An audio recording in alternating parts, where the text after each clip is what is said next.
2006 के मालेगांव बम धमाकों में जिसमें 37 लोगों की जान चली गई थी और तकरीबन 100 से ज्यादा लोग घायल हुए थे, उसमें एनआईए ने जिन 4 लोगों को गिरफ्तार किया था, आज बॉम्बे हाई कोर्ट के एक आदेश के बाद उन्हें बरी कर दिया गया है। ये पूरा केस था क्या, कितने लोग इसमें गिरफ्तार हुए और आज बॉम्बे हाई कोर्ट के इस आदेश का मतलब क्या है, ये हम समझते हैं एडवोकेट कौशिक मात्रे जो इन चारों आरोपियों के वकील थे। आज बॉम्बे हाई कोर्ट ने जो आदेश दिया है, आप लोगों ने चार्ज फ्रेमिंग को चैलेंज किया था, अगर आसान शब्दों में बताएं क्योंकि केस पुराना है, किस चीज़ को चैलेंज किया था और हाई कोर्ट ने ऑर्डर क्या दिया है?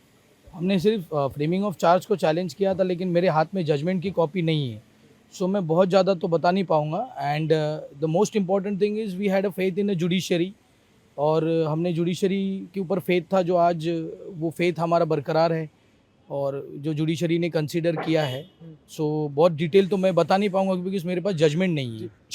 चार्जेस फ्रेमिंग को क्या कह के आपने चैलेंज किया था, आपके ग्राउंड्स क्या थे?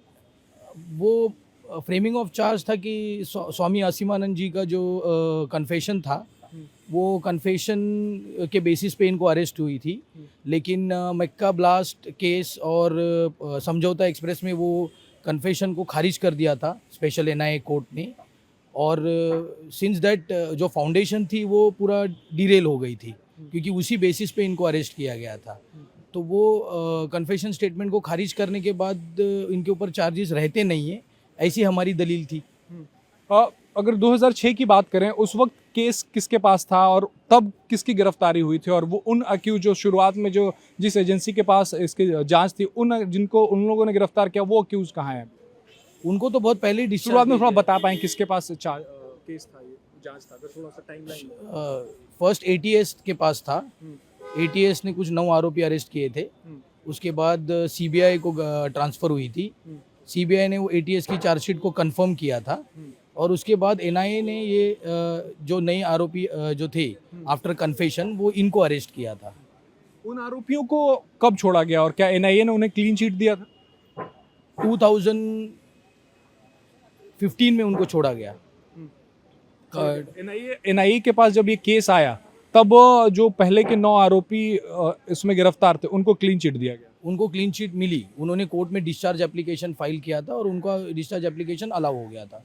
और जो एनआईए ने जो बगाली विलेज से जो सॉइल सैंपल लिए थे, क्या उसमें कोई आरडीएक्स के अंश मिले थे? वो देखिए, वो सारे दलीलें हमने कोर्ट में दिए। वो जब तक जजमेंट नहीं आएगा मैं आपको कुछ बता नहीं पाऊंगा, बिकॉज हमने उस अपील में सारे फैक्ट्स मेंशन किए हैं, but what court has taken we don't know and I can not comment upon without the judgement. तो आज के फैसले का मतलब कि ये चारों जो आरोपी थे, अब वो बरी हो जाएंगे, अब वो जेल से छूटेंगे? अब वो ऑलरेडी बेल पे हैं। बेल पे है। हाँ, उनके जो चार्जेस है वो खारिज हो गए। चार्जेस खारिज हो गए जी। चलिए, बहुत बहुत शुक्रिया। तो कौशिक मात्रे हैं जो धन सिंह, राजेंद्र चौधरी और बाकी के जो 2 आरोपी हैं, यानी कि कुल मिला के 4 आरोपी थे इस मामले में, और चारों के वकील थे, और कोर्ट ने उन्हें डिस्चार्ज किया है, बॉम्बे हाई कोर्ट ने डिस्चार्ज किया है। जो चार्जेस फ्रेम हुए थे उनके खिलाफ, यानी कि मालेगांव में 2006 में जो बम धमाके हुए थे, सिलसिलेवार बम धमाके थे, 3 अलग अलग जगहों पर ये धमाके हुए थे, नमाज के ठीक बाद धमाके हुए थे। उसमें जिन लोगों की मौत हुई थी, उसमें पहले एटीएस के पास जांच थी, 9 लोग गिरफ्तार हुए, फिर जांच सीबीआई के पास गई, सीबीआई ने भी कहा कि हाँ, यही 9 लोग इस मामले में आरोपी हैं। लेकिन जब एनआईए के पास ये केस गई, तब एनआईए ने जांच की दिशा जो है वो बदल दी। एनआईए के मुताबिक जो 9 आरोपी पहले गिरफ्तार किए गए थे, उनका इस केस से कोई लेना देना नहीं है, और एनआईए ने 4 और आरोपियों को, नए आरोपियों को गिरफ्तार किया और उनके खिलाफ केस चलाने की बात कही। एनआईए का जो बेस था केस का, इस गिरफ्तारी का, वो ये था कि 2007 में मक्का मस्जिद जो हैदराबाद में धमाका हुआ था, उसमें 2010 में असीमानंद की गिरफ्तारी हुई थी। असीमानंद ने अपने कन्फेशनल स्टेटमेंट में कहा था कि ये उनके जानने वालों की कारिस्तानी, यानी कि 2006 और 2008 में जो बम धमाके हुए मालेगांव में, उनके जानने वालों की कारिस्तानी है। और इसी को बेस बनाते हुए एनआईए ने एटीएस और सीबीआई के द्वारा 9 लोगों की गिरफ्तारी को खारिज किया, उन्हें बरी किया और नए 4 लोगों को गिरफ्तार किया।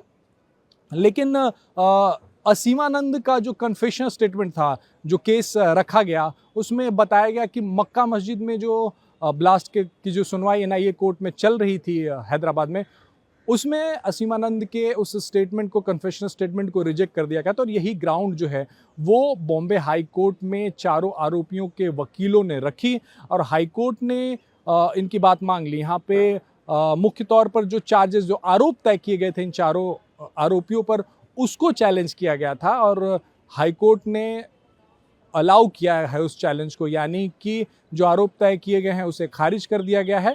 ये चारों आरोपी पहले ही जमानत पर बाहर हैं। अब इनके ऊपर जो आरोप थे 2006 में मालेगांव में बम धमाके करने का, उसे भी हटा लिया गया, उसे खारिज कर दिया गया है।